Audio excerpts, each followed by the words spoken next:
Oh, I guess I should just go ahead and say good evening, nerds. Welcome to the podcast. It's another Yeah, Nerdcast podcast and Father's Day edition. Father's Day edition. And you got two pretty dope fathers that could attend today. Mike and Flame. Yo, it's been a little bit. I'm happy to be back. Yes. Love y'all. The nomadic nerd, that's what we call him. I'm here, but I'm on the go. Yeah, I've been kind of consuming some media on the side. Ooh, nice. Um right now I'm hyped because Final Fantasy 16 is finally coming to Xbox. I already have it. I have it on PlayStation. But if you're a Final Fantasy fan and you're been on Xbox, you can rejoice. Like they had the Summer Games Conference, and as soon as it was over, dropped it. Like it's there right now. Like it's so I'm beyond ecstatic. Like I'm gonna purchase this game again with the DLC. Because like I was gonna buy the DLC on my PlayStation, but it was like, nah, I don't know if I want to pay an extra $60 for the two DLCs. But now it's like I could just pay the $60, get the game on the Xbox, replay it again, and get the DLC. $69.99. I don't think that's bad at all for the complete game. And then Final Fantasy VII Remake is finally coming to the Xbox. Remake Integrate. So two big Final Fantasy titles coming. Like I'm super duper excited because I love those games.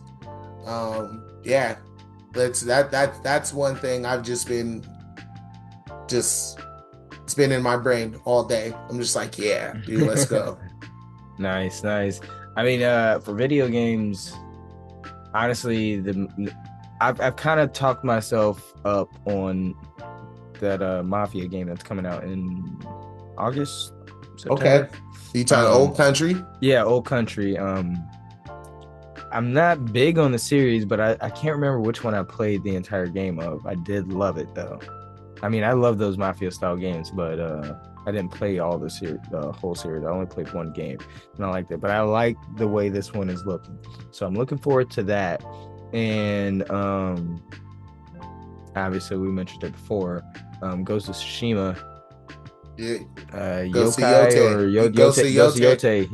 Yes, that is going to be phenomenal because the first one perhaps is the most beautiful game ever made. Like honestly, it's just definitely one of the most very good. Definitely one of the most beautiful and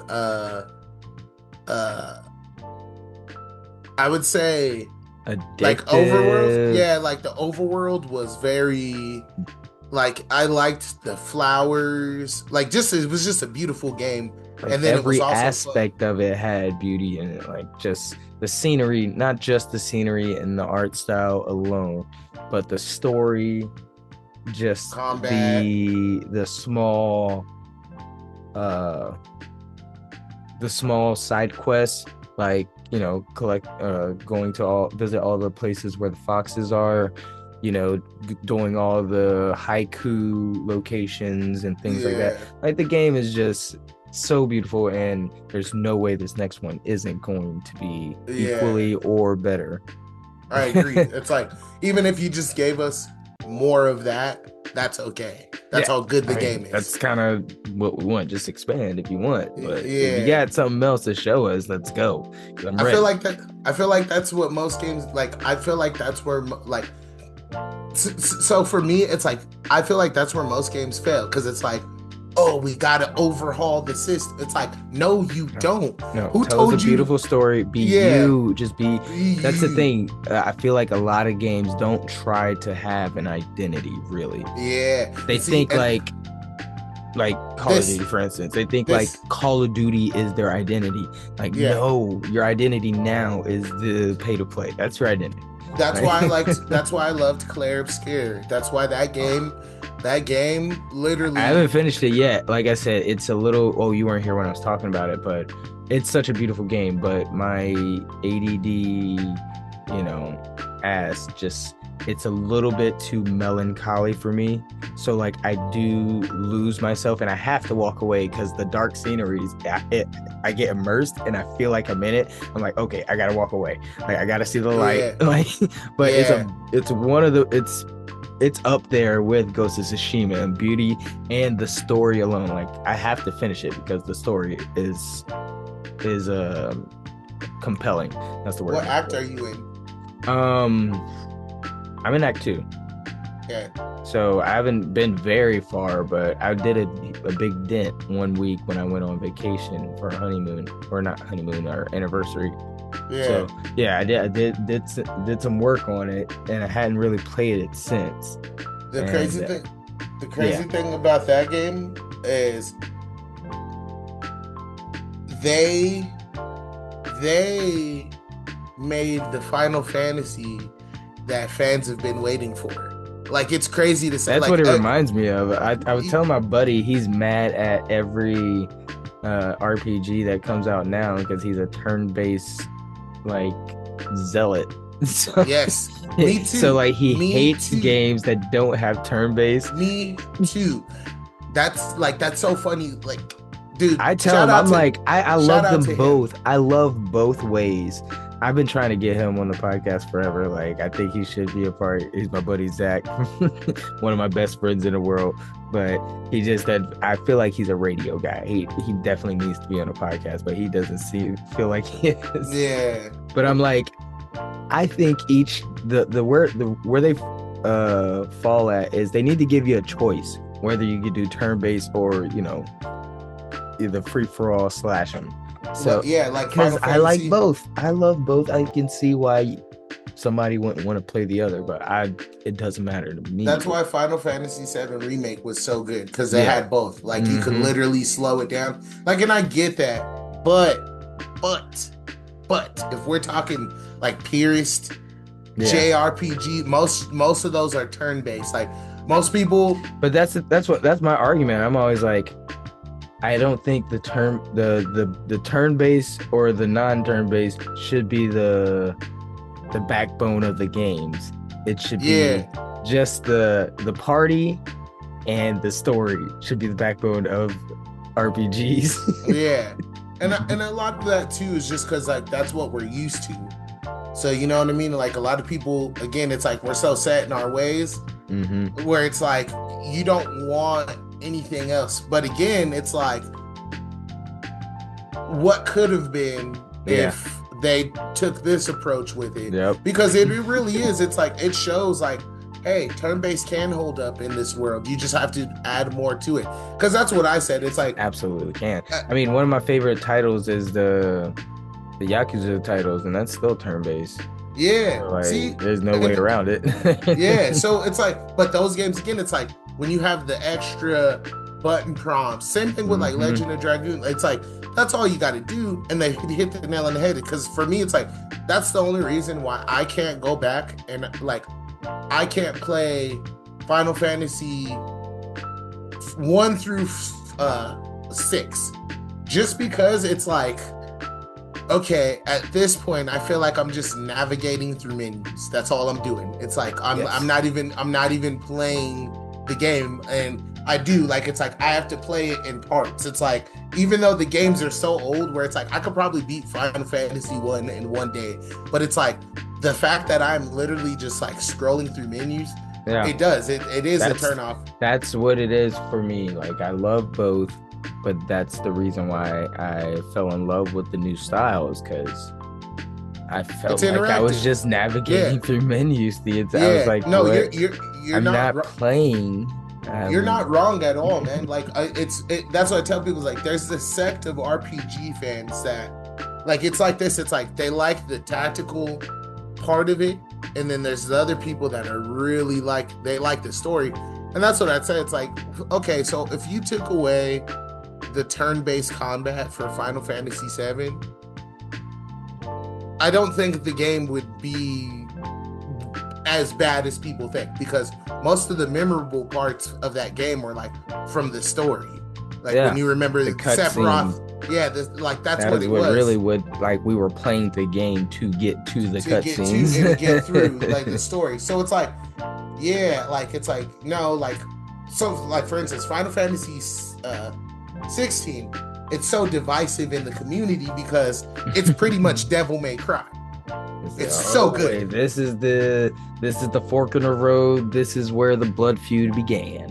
Yeah, it's crazy because it's like, I think it's not the worst thing, because it's like, okay, with the Guardian forces, because usually in each Final Fantasy, the summons, right, they're a big part, right? In this one, each summon is like a weapon / fighting style, and then you still get to, so it's like when you switch over to like the wind thing, which is like Garuda, you have like a different weapon, and then you switch over to Bahamut. It's different fighting styles, but you can go in between and make combos. So I'm like, people are like, yo, this is whack. I'm like, bro, you are bugging, bro. Like, this game is clean, dude. But it's like, I get it. It's like, there is like, as we proceed through time, we want more of a like tailor-made custom experience, you know? Yep, and it's like, and I feel like that's what's actually killing the games, because it's like, we accepted games good and bad, and the entirety of it is what made some, because like Final Fantasy VII, there were so many bugs in that game. That game was riddled with so many bugs. Like half of the skills and materia didn't work the way they were supposed to, you know? But it's like, we would ignore that because the story is good. Now it's like, you could not get, like, that would not fly.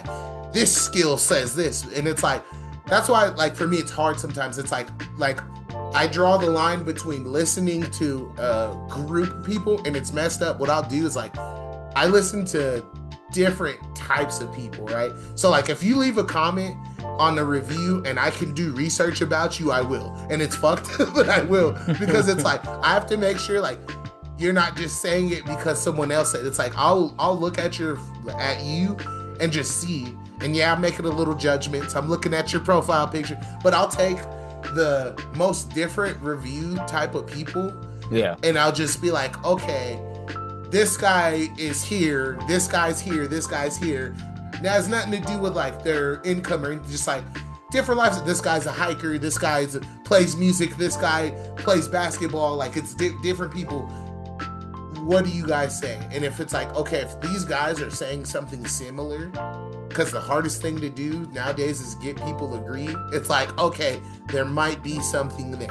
You know what I mean? Like, and not just like, I wouldn't say it's hard to get people to agree. It's hard to get people to give an unbiased, like, yeah. And I was gonna say, it's hard to get people to speak their mind, their unfiltered opinion. Yeah, just like give you an unbiased, because everybody say this.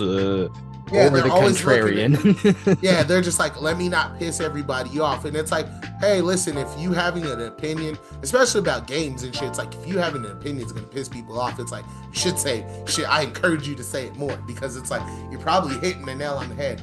But as long as you're not just saying it just to say it, just because everybody's just saying the other thing. If you got something that you actually think, say it. That's the only way things get better. For real, it's like when you read Xbox reviews or like places, like, I don't, like, if you ever read like reviews on the store, you'll see it's like, some people are like, if you put like a 3-star review or like a 2-star review, but you leave like a paragraph, and it's like, I'm gonna read that, because it's like, but it's like, I hate when people are like, game sucks, doesn't work. Well, what doesn't work? There's a podcast I listen to, and he says in the beginning of his podcast and at the end, he said, rate us, review us, give us 5 stars. If you only give us 4 stars, I'm inclined to believe you're a hater. And he explained it, and he's like, look, you can give me a 1-star, a 2-star, a 3-star review, and it's probably something in there. If you give me a 4, you probably just hating and you don't want to give me a 5. Like, it's like, because a lot of times, like, these reviews don't have nothing in them. It's like, nah, blah blah blah happened, and it had nothing to do with the service or anything like that. Yeah. It's like, it didn't identify with me particularly. It's like, okay, that's fine, but it's like, don't hate. Like, you got to give people props. If it's fire, it's fire, dog. Like,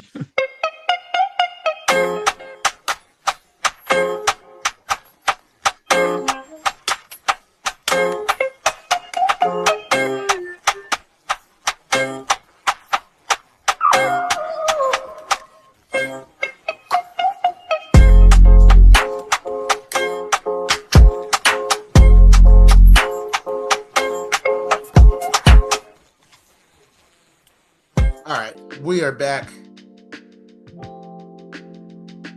Can you hear me? Yes, my bad. I was trying to fix my thing. Yes, like Flame said, we are back. And Enough room for all of us to succeed in comedy. well, you said the key is to be healthy mentally and socially. Yes. But we're going to be healthy nerds. We're the Nerdcast podcast. And I wanted to get into some nerdy stuff. Okay. I wanted to see, you were talking about some media that you've been consuming. I wanted to talk about some of the media that I've been consuming as well. One of the things, like you see right here behind me set up, you can't really see it, it's blurred out, but it's the series I've been purchasing. You guys remember Space Ghost, right? Yes. Yeah. So Space Ghost is back. Okay. And this, I've been reading a lot of them. I've been purchasing them online, but I had to purchase a couple of copies, physical copies, because these 4 and 5 is about Zorak. Y'all remember him? Yeah, I do remember him. And Bra. Yeah, like the re-imaging of all these characters. This Space Ghost is much darker. He's more like the Dark Knight. Yeah, I was looking at that. Anything, bro. Like it's pretty intense, and honestly, it's pretty good for Father's Day because in this story of Space Ghost, you remember in the cartoon Space Ghost, his sidekicks, Jan and I forget the guy's name, Jace, I think, but and then the monkey Blip. So I'm gonna be honest with you. I never watched Space Ghost, but I watched Space Ghost Coast to Coast. That's the thing. Most people know, especially our age, know Space Ghost from Space Ghost Coast to Coast. Yeah, the cartoon was on, but like I remember it was but so like we different. were trying. I remember, especially with shows like Harvey, Birdman at Law, and Space Ghost Coast to Coast. I was like, his outfit was so awesome. Like, I have to find out about the real Space Ghost. Like, what was the cartoon like? So I would try to watch the cartoon randomly. It would come on Boomerang and Cartoon Network, but you never watch it consistently. Yeah. You know, and it was like still a little like, it wasn't dark enough, the animation, the characters, like even in the show, the few episodes what I remember watching, like none of the characters were very intimidating. Yeah. You know. At all. And it then gave me like Hong Kong Phooey type vibes. Yeah, and then also you got the washing of it with Space Ghost Coast to Coast, where Brat is a buffoon. Yeah. How about they bracket? How about what? Yeah, he used to like the rap. Like Brat was weird, and then they had a show, The Brat Family, or something like that. And then Zorak, he was just a dumb hater. Yeah, he just looked pissed all the time. Honestly, this is like the dawn of like podcasting. Yeah. If you think about it. Then you had Motar, the guy with the helmet, and he wasn't very bright as well. So that washed everything we really kind of ever heard of about Space Ghost. Yeah. But the backstory of Space Ghost is wild, and the 3 companions he had, he basically adopted and became a father figure because he became Space Ghost, where the this ultimate evil kind of took out his family and his home planet, you know, and then he was kind of this lonely hero, dark hero, you know, defending the universe. And then he finds these kids and kind of takes them in and decides to make them his sidekick and / family. So they live with him and go on missions with him as well, as he's Space Ghost in there, you know, his Ghost Partners.